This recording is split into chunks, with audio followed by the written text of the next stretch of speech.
Hola, buenas tardes, ¿cómo están?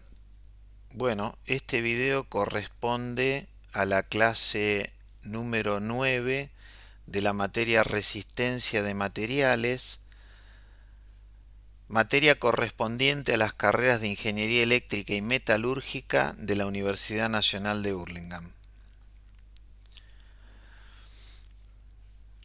Bueno, como habitualmente hacemos, en la primera transparencia nos vamos a referir a qué es lo que vamos a ver en esta clase.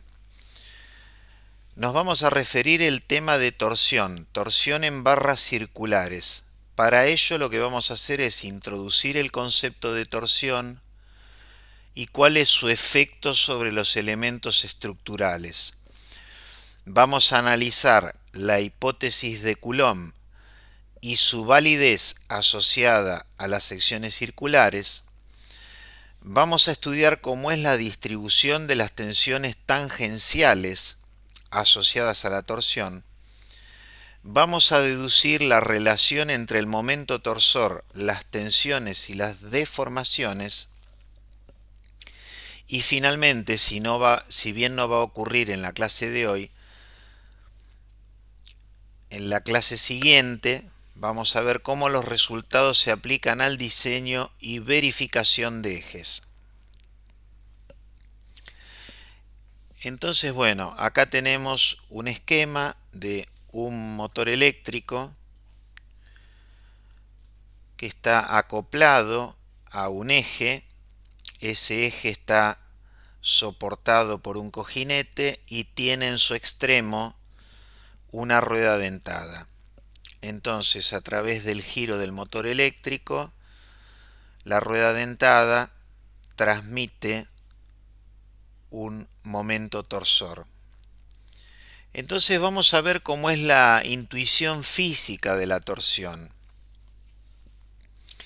Y en primer lugar, y quizás de una forma no muy académica, podríamos decir que la torsión es el retorcimiento, es decir, cómo se retuerce una barra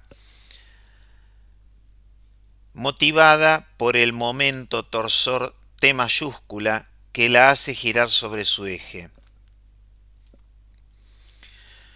Lo que sucede es que las secciones transversales rotan entre sí y esa rotación genera una deformación a lo largo de la pieza, que en este caso sería este eje cilíndrico que estamos marcando acá con el cursor del mouse. El material no se estira, sino que trabaja al corte debido a la aparición, como lo vamos a analizar a continuación, de las tensiones tangenciales.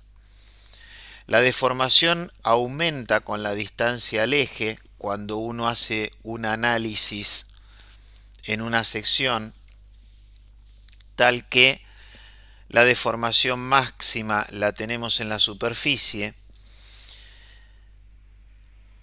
Y bueno, como vamos a ver, una línea recta trazada sobre la barra al torcerse lo que hace es transformarse en una hélice, en una línea helicoidal.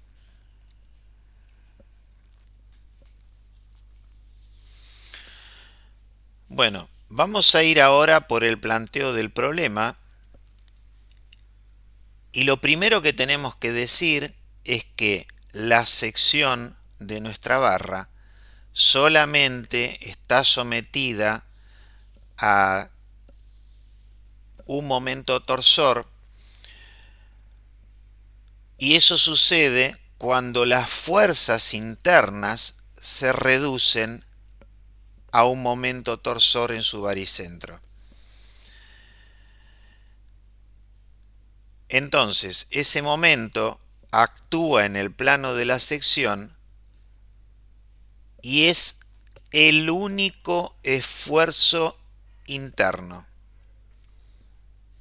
No hay ningún otro. No hay fuerzas normales asociadas, ni fuerzas contenidas en el plano de sección, ni ningún otro tipo de esfuerzo interior. De manera tal que las condiciones de equivalencia que habíamos analizado en la clase anterior, 3 para las fuerzas y 3 para los momentos cuando hacemos un análisis tridimensional, resultan ser estas 6 ecuaciones que están aquí debajo, en donde la 205 es la que corresponde concretamente al momento torsor.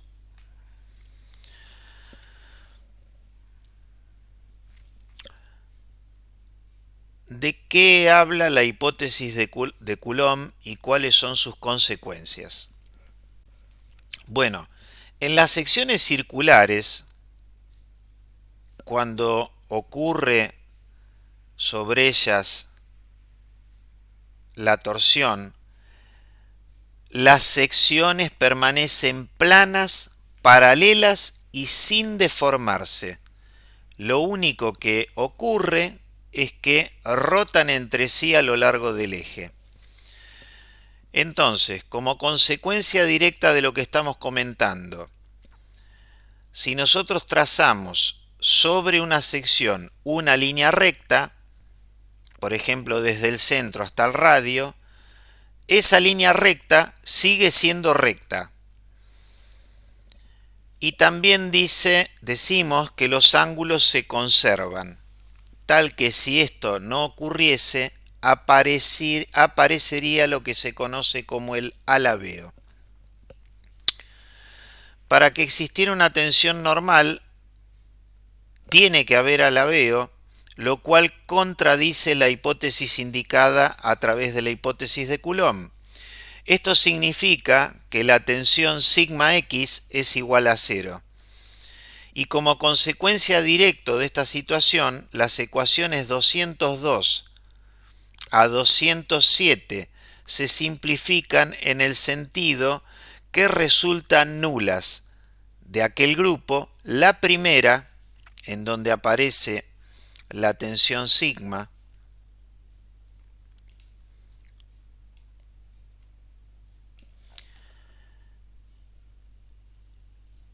la quinta, donde también aparece la tensión sigma, y la sexta, donde del mismo modo aparece la tensión sigma.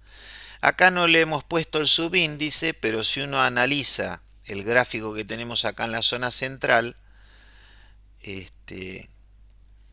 como el eje normal a la sección de la barra es el X, el subíndice que le correspondería a la tensión sigma sería sigma sub X, que es como está expresado concretamente acá en la 208, ¿no?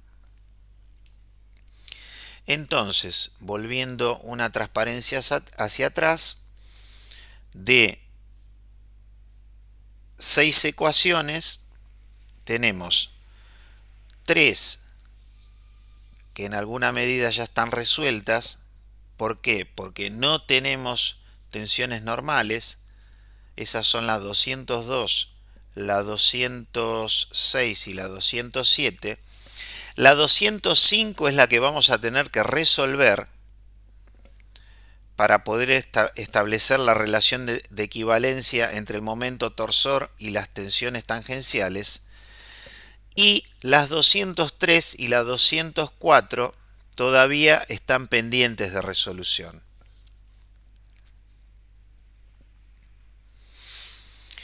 Bueno, un poco haciendo hincapié en algunas cuestiones que estuvimos mencionando anteriormente, fíjense que acá tenemos una sección en donde hay una línea recta trazada entre el baricentro, entre el centro de la sección y el diámetro de la barra, es decir, una línea radial que por efecto del momento torsor T, ¿no? Bueno, se produce una deformación, pero esa línea que podría eventualmente cambiar a la posición de esta línea que está acá en trazos, si bien cambia su posición angular debido a la torsión, la línea sigue siendo recta. Entonces acá tenemos el primer efecto. Líneas radiales que siguen siendo rectas. Después, si nosotros tuviésemos la barra empotrada en un extremo y sobre la misma realizado trazos siguiendo las aristas del cilindro desde la sección empotrada hacia la sección opuesta, la que está en el otro extremo, que sería la que estoy marcando acá, si esas líneas son paralelas, digamos, a la generatriz del cilindro, cuando yo le aplico el momento torsor en la sección extrema, esas líneas longitudinales rectas se van a volver líneas helicoidales. Y en tercer lugar podemos decir que las secciones circulares, cualquiera que consideremos en toda la longitud de la barra, permanecen planas después de la deformación e inclusive tampoco cambian de forma, es decir, que los círculos se mantienen circulares, valga la redundancia, ¿no? Bueno, vamos a profundizar un poquito el tema del alabeo. Acá tenemos dos imágenes de dos tipos de barras sometidas a torsión. La de la izquierda, una barra circular, de sección circular. La de la imagen derecha, una barra cuya sección es cuadrada. Entonces, a modo de definición, ¿qué es el alabeo? Es la pérdida de planitud de una sección transversal, tal que esa sección se deforma fuera de su plano durante la torsión. Y esto es un suceso típico en secciones no circulares, como es el caso de la barra que tenemos a la derecha, en donde tenemos que se trata de una barra de sección cuadrada o rectangular, ¿no?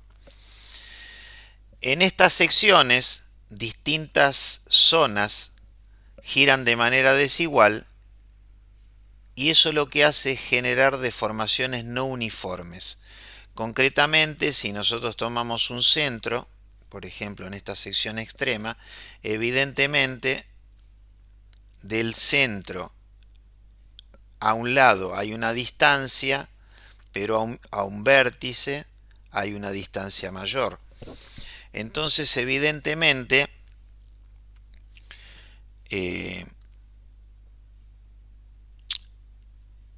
esa diferencia en la geometría frente a la torsión es lo que se traduce en un alabeo de la sección. Por el contrario, la sección circular no va a presentar nunca alabeo porque no hay una dirección preferencial, de manera tal que toda la sección se deforma de manera uniforme. Acá nos preguntamos por qué se le alabean las secciones no circulares, ¿no es cierto? Y bueno, lo vamos a profundizar un poquito, si bien ya lo habíamos comentado en la transparencia anterior. Si nosotros intentamos rotar una sección rectangular, los puntos cercanos a los vértices necesitan recorrer más distancia angular que los que están cercanos al centro, pero la geometría del rectángulo no permite que todos esos puntos acompañen ese giro sin deformarse, de manera tal que se concluye que esta sección no circular no puede permanecer plana durante el giro. Evidentemente, esta barra con una sección rectangular, para cumplir la compatibilidad geométrica, la sección de la misma se debe arrugar, se debe curvar, se debe salir de su plano, y eso no es otra cosa que el alabeo. Entonces, todo lo que nosotros vayamos a ver de torsión va a ser sobre secciones circulares o sobre secciones anulares. Es decir, en el primer caso secciones de barras macizas, en el segundo caso secciones anulares correspondientes a tubos. Muy bien. Vamos a comenzar a trabajar sobre la torsión de la sección circular llena. Entonces, ¿qué tenemos acá? Tenemos una sección circular que tiene un radio R mayúscula y que se encuentra sometida a un momento torsor MT. De manera tal que como el momento torsor se encuentra contenido en el plano de la sección solamente puede reaccionar frente a la torsión mediante tensiones tangenciales que en principio nosotros tenemos dibujadas en este esquema dos tensiones tangenciales, tau xz y tau xy, ambas cuyo primer subíndice es x, porque el eje normal al plano de la pantalla es x, y es en el plano de la pantalla donde están contenidas esas tensiones tangenciales, y el segundo subíndice corresponde al eje respecto del cual cada tensión es paralela. Cuando se componen ambas tensiones tangenciales tendríamos una eventual tensión resultante tau. Esas tensiones tangenciales las estamos considerando aplicadas a un elemento diferencial de área, tal que ese elemento diferencial de área en sentido vertical está a una distancia y del baricentro y en sentido horizontal a una distancia z del baricentro. Estas tensiones, en todo caso, lo que van a tener que hacer es satisfacer las ecuaciones de equivalencia 203, 204 y 205 que las estamos presentando en las tenemos presentes aquí, ¿no? Y bueno, para cumplir dichas condiciones, la distribución de tensiones debe ser antisimétrica a lo largo de los diámetros de la sección. Vamos a ver qué significa todo esto, ¿no? Entonces, obsérvese lo siguiente. Vamos a pensar en primer lugar que la distribución de tensiones tangenciales tiene este aspecto, ¿no? Si tiene este aspecto, al estar la tensión tau inclinada, que sería la condición más general, evidentemente vamos a tener una componente, y lo vemos en el esquema de la derecha, una componente tau xz y otra componente tau xy. ¿No es cierto? Tal que tau xy es normal al radio y tau xz se encuentra en dirección radial. Muy bien. Según el teorema de Cauchy, la componente tau xz va a generar una tensión tau zx sobre la superficie lateral del cilindro, es decir, sobre esta cara del cilindro. Ahora, cuando uno analiza esa superficie del cilindro para ver si hay cargas exteriores, fuerzas exteriores aplicadas a la misma, sabemos que no las hay, y esta condición es clave para establecer las restricciones del estado tensional, porque de ese modo nosotros nos damos cuenta que si no hay carga, evidentemente que tau zx tiene que ser igual a 0. Entonces, por la ley de reciprocidad, si tau zx es igual a 0, tau xz también es igual a 0, porque ustedes recuerdan que las tensiones tangenciales que tienen los subíndices invertidos, ¿no es cierto?, son iguales por la ley de reciprocidad.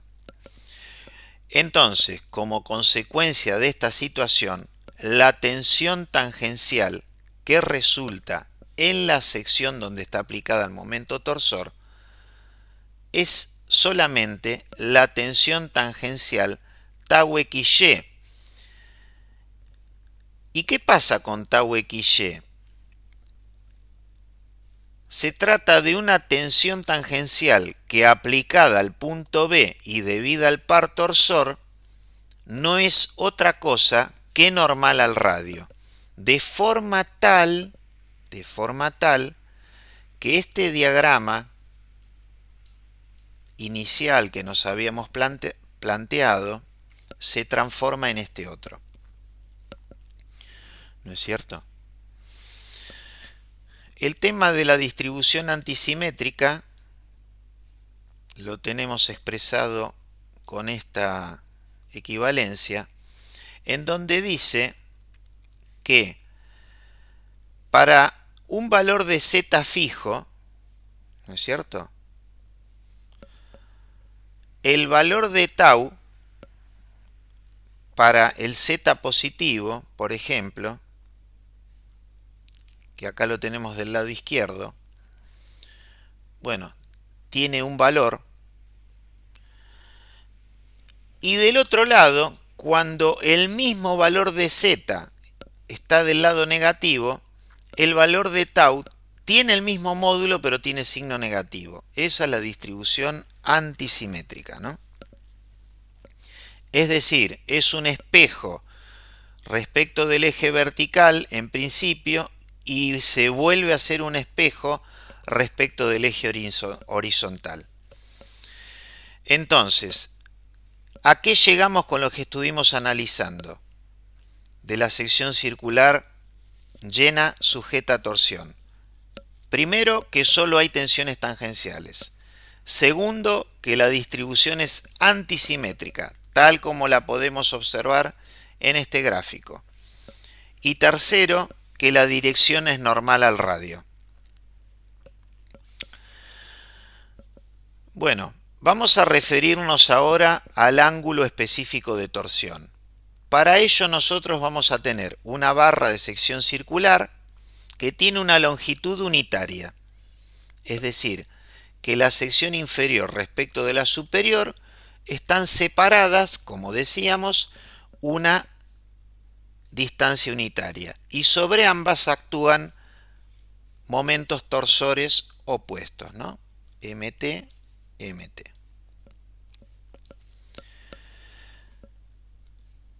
Como efecto de estos momentos torsores, las secciones van a experimentar rotaciones relativas infinitesimales y según el principio de Coulomb se van a mantener planas y paralelas.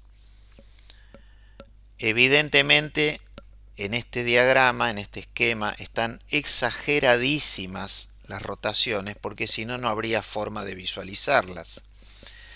Entonces, si nosotros fijamos una sección, por ejemplo, la inferior,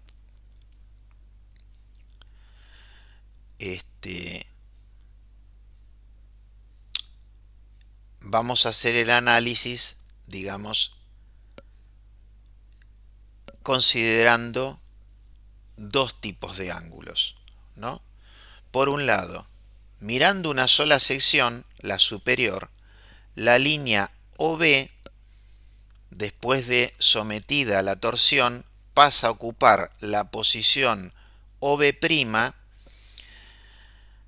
de manera tal que la rotación va a estar representada por el ángulo θ, al cual se lo denomina como ángulo específico de torsión. Ahora bien, cuando uno hace el análisis en sentido vertical, por ejemplo, si la sección de abajo es la que se encuentra fija, ¿no?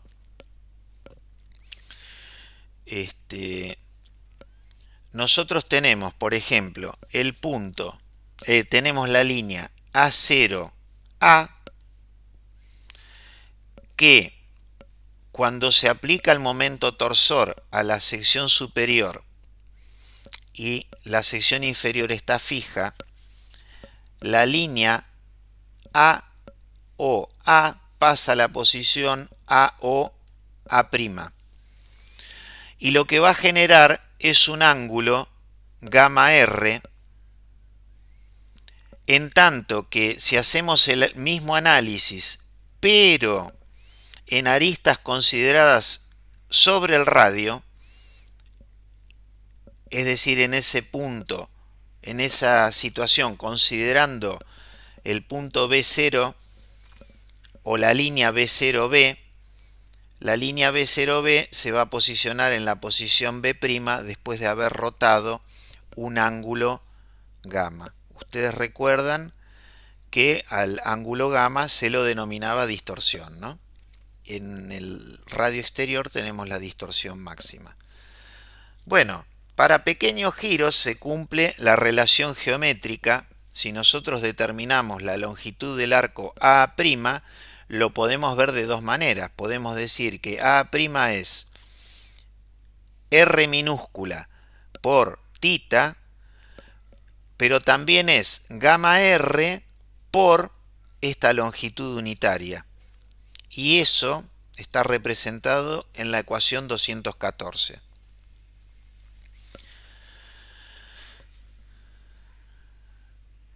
Bien, de acá nosotros podemos despejar que que tita es gamma R sobre R.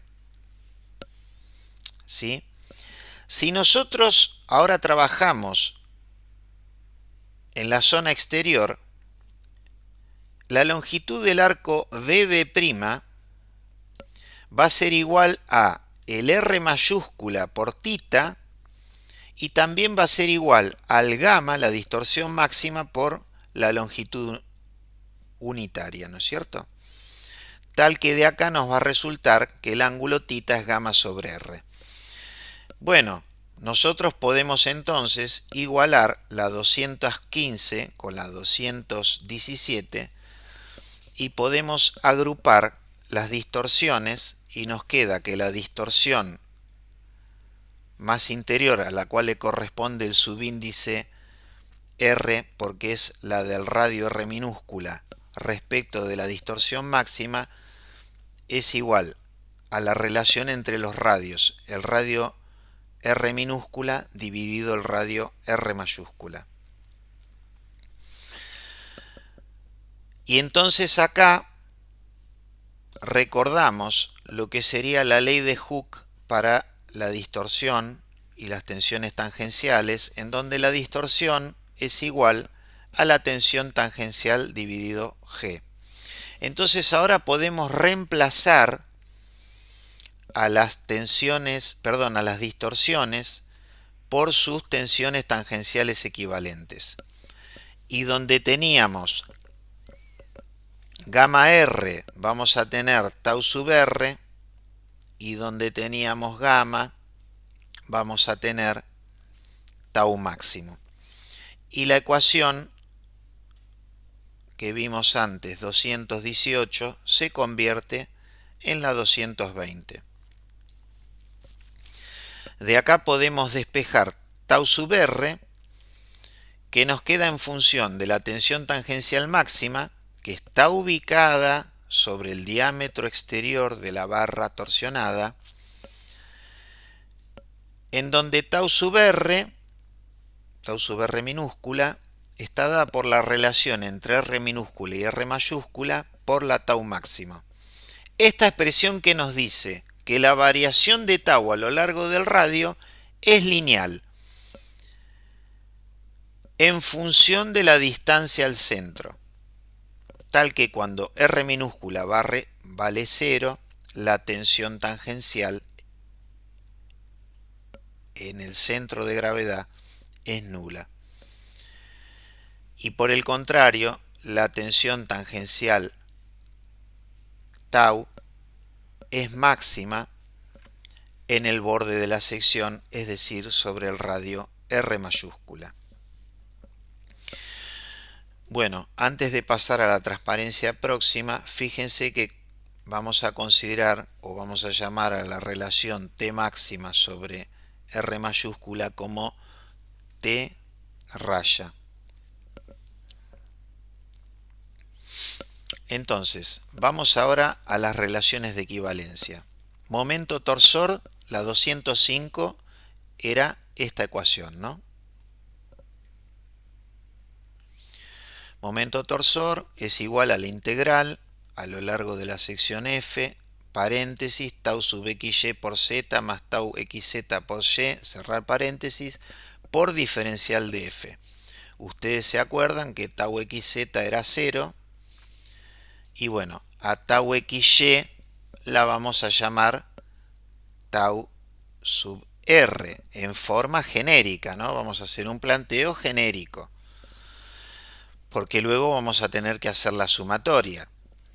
Entonces, tau sub r, nos había quedado de la transparencia anterior, era igual al radio por tau raya. Entonces, la 205, cuando la llevamos a coordenadas polares, se transforma en la 223, que el momento torsor es igual a la integral a lo largo de la sección f de la tensión tangencial tau sub r por el diferencial de área.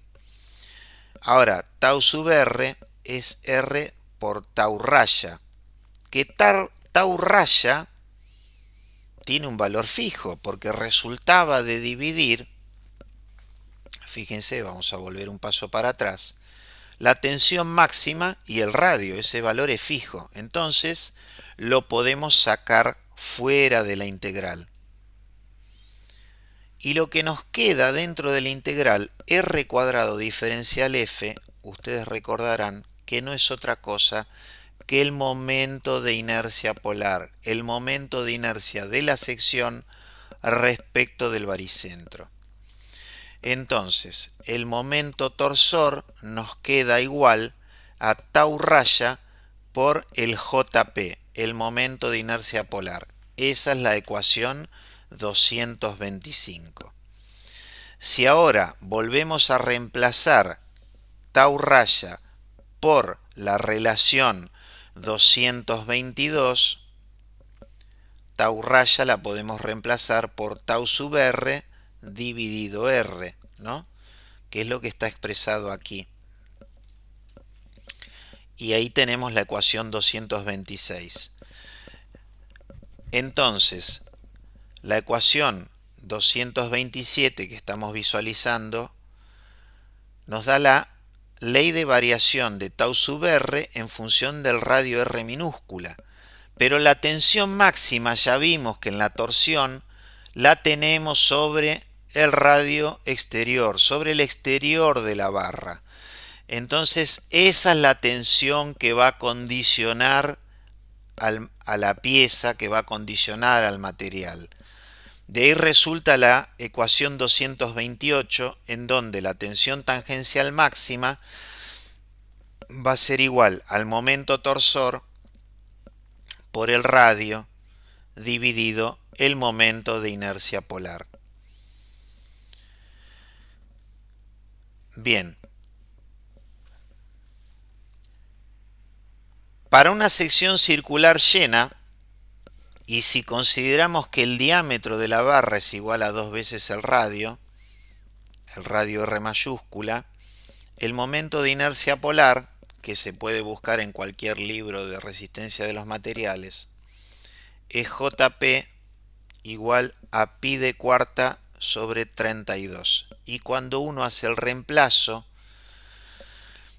en la ecuación 228, nos queda esta ecuación en verde, tau máximo igual a 16 mt sobre pi de cubo, que es la ecuación que relaciona la tensión tangencial en la superficie con el momento torsor aplicado sobre una barra de diámetro d, de mayúscula, ¿no? Entonces, a través de esta relación entre el momento torsor y las tensiones tangenciales, nosotros la podemos utilizar tanto para verificar como para dimensionar. La verificación pasa ¿Por qué? Porque tenemos un momento torsor conocido, tenemos un diámetro de barra que ya está, la pieza ya existe y está construida de un determinado material. Esa cuenta, evidentemente, para que la pieza verifique, la tensión admisible va a tener que ser mayor o igual a este valor de 16 veces mt sobre pi por diámetro al cubo, ¿no? Y en el segundo caso, si nosotros la queremos dimensionar, lo que tenemos es el valor del momento torsor, el valor de la tensión tangencial admisible, y de allí vamos a sacar un valor de diámetro que tendrá que ser mayor o igual al que resulte de esa cuenta. Bueno, vamos a referirnos ahora al ángulo de torsión. ¿Por qué? Porque en muchos problemas prácticos la rigidez a la torsión, es decir, cuánto se deforma un elemento sujeto a un momento torsor, puede ser más importante que la resistencia máxima del material frente a ese tipo de esfuerzo interno, ¿no? ¿Dónde puede pasar esto? Nos puede ocurrir en situaciones donde la precisión, la funcionalidad o el confort dependen del ángulo de giro más que de la posibilidad de rotura del material. Y acá tenemos algunos ejemplos. El de arriba a la derecha, una columna de la dirección. ¿Nosotros qué queremos en ese sistema que estamos observando ahí? Que cuando nosotros giremos el volante tengamos una respuesta rápida en cuanto al giro de las ruedas, ¿no es cierto? Porque si no es medio como que no tendríamos demasiado control sobre el vehículo. Si nosotros tuviéramos una columna de dirección, que es esta pieza roja que empieza acá arriba y termina acá abajo, con una baja resistencia a la deformación por torsión, nosotros podríamos estar girando el volante y que ese giro no haga girar las ruedas, porque lo que estaría sucediendo es que la barra se torsione, ¿no es cierto? Entonces, evidentemente eso se puede traducir en un problema de seguridad y de precisión. En el caso de la caja reductora que tenemos arriba a la izquierda, ¿qué puede pasar? Puede suceder que una torsión excesiva sobre los ejes generen desajustes, generen vibraciones y generen una pérdida de eficiencia, ¿no? Es como que nosotros sobre el eje de entrada estamos aplicando un momento torsor, pero por la deformación de toda la cadena el movimiento no llega al eje de salida, ¿no? Eso es un poco lo que estamos queriendo decir. Entonces, como algunas veces hemos mencionado en clase, hay ocasiones en las cuales uno diseña por resistencia, pero también hay ocasiones en que se diseña limitando la deformación. Entonces, vamos a hablar sobre el ángulo de torsión.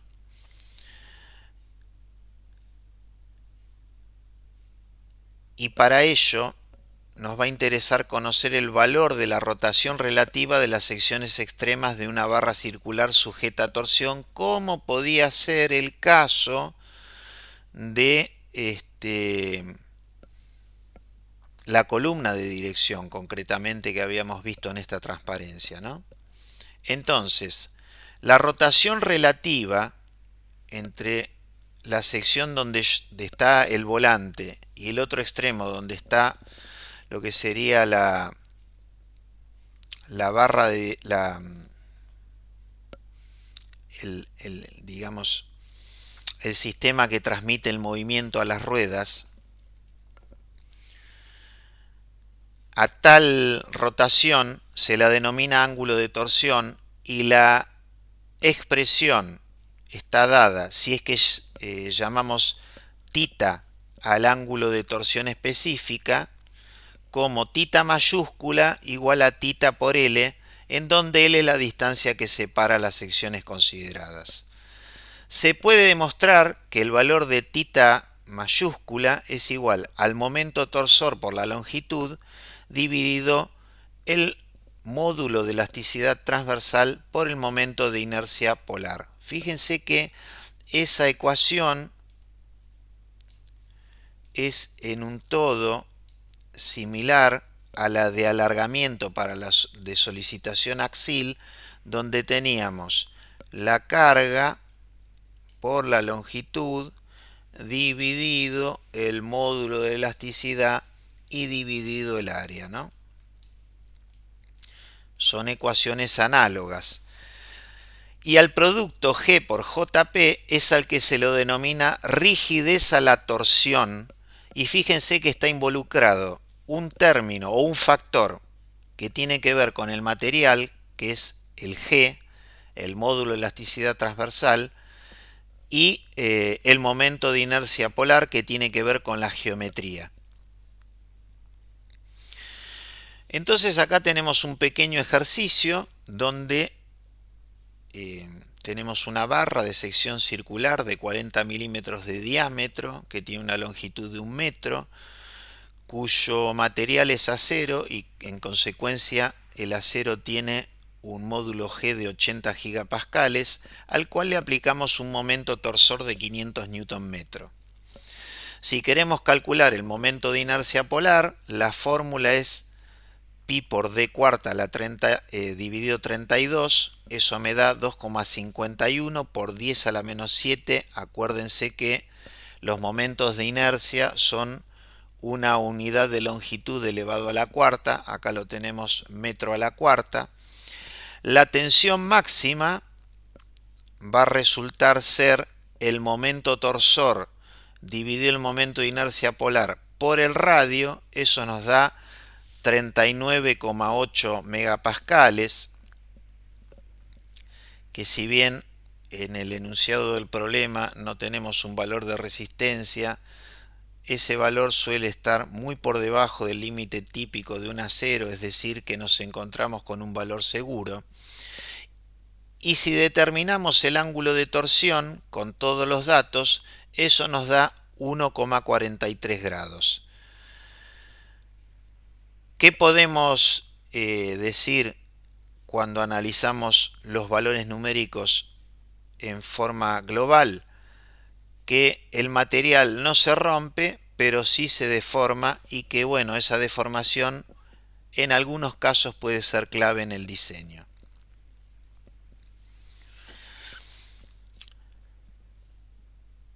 Bien, estado tensional en el cilindro, ¿no? O sea, fíjense que acá nosotros tenemos la tensión tangencial tau XY, pero por la ley de reciprocidad, si yo le saco una rebanada de 90 grados, por ejemplo, al cilindro, sobre una de las caras que me quedan voy a tener tensiones tangenciales tau X, ¿no? Esas tensiones tangenciales no están en la cara, en el cilindro exterior, ¿no?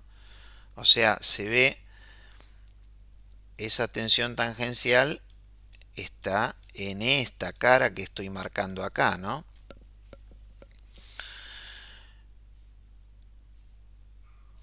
Bueno, ¿en qué se traduce esa situación? En que nosotros tenemos un cubo de tensión que tiene este aspecto, ¿sí? Ese cubo de tensiones tangenciales, porque son tensiones tangenciales, se corresponden a este círculo de Mohr. Es decir, fíjense que nosotros tenemos tensiones tangenciales máximas y en estos planos, en ninguno de estos 4 planos, nosotros tenemos tensiones normales. ¿Dónde aparecerían tensiones normales principales? A 90 grados según el círculo de Mohr, a 45 grados en forma física. ¿Dónde podemos observar ese efecto? Ese efecto lo podemos observar en el caso de realizar un ensayo de fractura por torsión de una tiza de las que se utilizan en el pizarrón, ¿no? En esa situación vamos a ver que se produce una rotura en realidad a 45 grados por planos helicoidales. ¿Por qué? Porque como se trata de un material frágil, la rotura sucede por tensiones normales, tensiones normales principales. A todo este estado de tensión, en donde su representación está dada por ese círculo de Mohr, es lo que se denomina como un estado de tensión de resbalamiento simple, que tiene la particularidad que los módulos de las tensiones normales y de las tensiones tangenciales son iguales, y bueno, eso lo tenemos representados aquí en la ecuación 239, ¿no?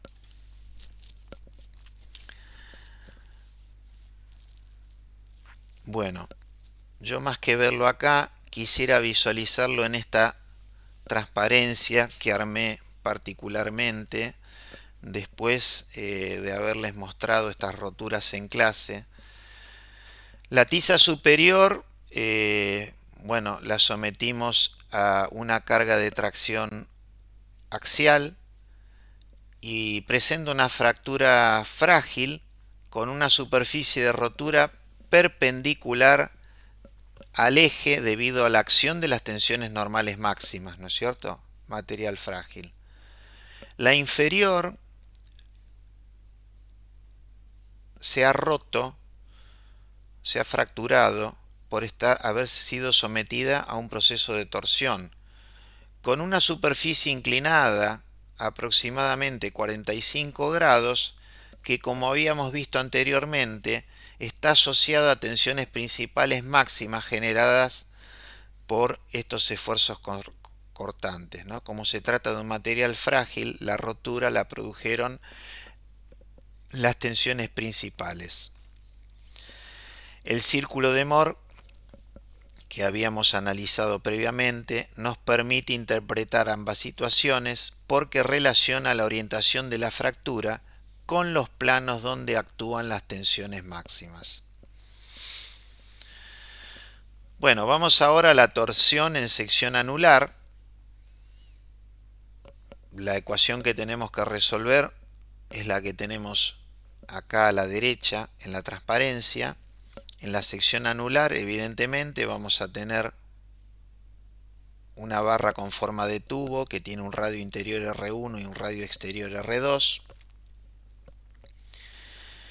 Y la integral 224 va a resultar en la diferencia de los momentos de inercia polares de ambos círculos, ¿no?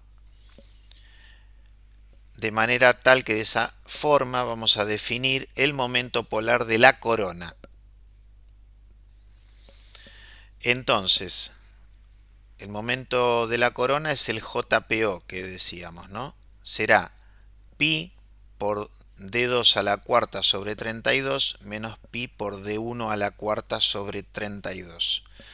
Bueno, yo no me quiero extender demasiado en este formuleo, pero obsérvese que en la 242 se llega a una expresión de la tensión máxima en función del momento torsor y de los diámetros interior y exterior que presenta nuestro tubo sometido a torsión.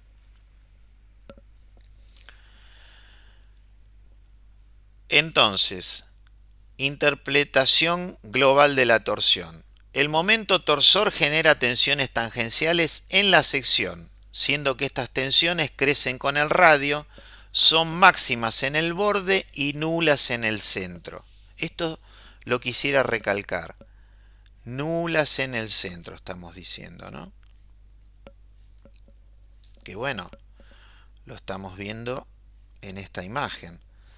Es decir, que el material trabaja a corte, por lo que conviene ubicarlo lejos del eje. ¿Qué significa eso? Que ejes huecos son más eficientes.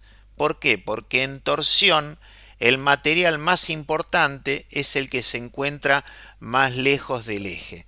Y por eso que en muchas ocasiones se suelen utilizar tubos cuando tenemos este tipo de piezas sometidas a torsión. ¿Cuáles son las ventajas que trae aparejado el uso de tubos en lugar de macizos cuando están sujetos a torsión? Lógicamente que tenés una mayor rigidez torsional por unidad de masa, ¿no es cierto? Tenés una reducción significativa del peso. Hay una reducción de las cargas inerciales. ¿Por qué? Porque tenemos un menor momento de inercia. Se va a disminuir el esfuerzo de los motores o los actuadores que tienen que poner en movimiento a estas componentes que giran. Se va a mejorar en consecuencia la eficiencia energética. Nos va a quedar un espacio interior que en algunas ocasiones le podemos dar alguna utilidad. Y finalmente vamos a tener una mejor relación costo-beneficio para la estructura. ¿Cuál es la conexión que tenemos con el diseño? En el diseño decíamos que hay dos tipos de criterios principales. El de resistencia, es decir, que no falle por tensiones tangenciales en este caso, pero por otro lado también tenemos el de la rigidez, que no se deforme demasiado y ahí lo vamos a analizar por el ángulo específico de torsión admisible. De nuevo, muchas veces no diseña la resistencia, sino que se diseña la deformación.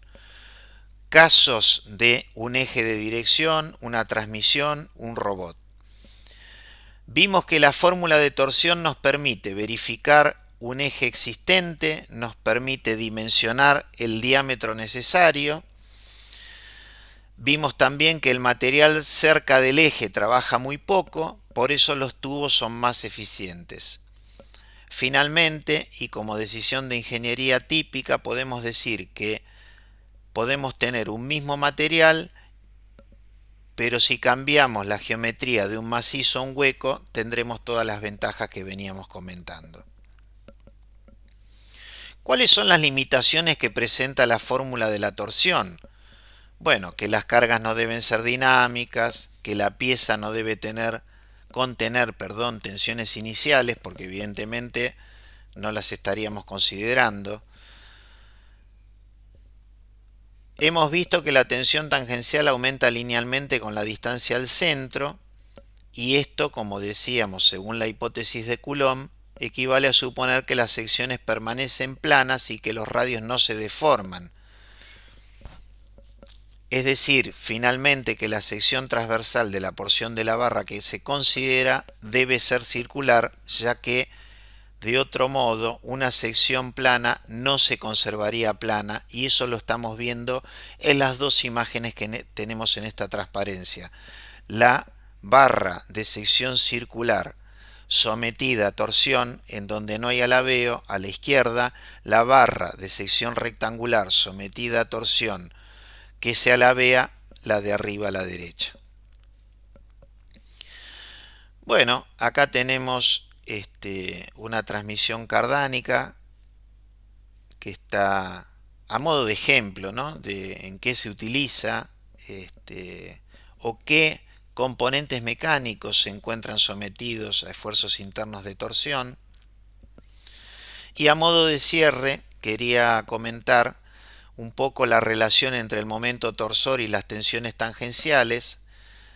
Vimos que la tensión tangencial varía linealmente con el radio, con esta expresión tau sub r igual al momento torsor dividido el momento de inercia polar por el radio r minúscula, y que se alcanza un valor máximo cuando r minúscula es igual a r mayúscula, tal que la tensión tangencial máxima resulta igual a la relación entre el momento torsor y el momento de inercia polar multiplicado por el radio máximo, por el radio mayor, ¿no? Interpretación física. La tensión es nula en el centro y crece hacia el borde. El material más alejado del eje es el que más trabaja, es el más exigido. Y la distribución se encuentra completamente controlada por la geometría a través del momento de inercia polar. ¿Cuál es la implicancia en el diseño? Que conviene ubicar el material lejos del eje, tal que las secciones huecas son las más eficientes. El dimensionamiento se va a realizar a partir de la tensión tangencial máxima, que era lo que venimos remarcando en varias ocasiones en esta clase y que también lo mencionamos en la clase anterior, y que a mayor momento de inercia polar, para una igualdad de momento torsor, vamos a tener una menor tensión, de manera tal que el material se va a comportar con una mayor resistencia a la torsión.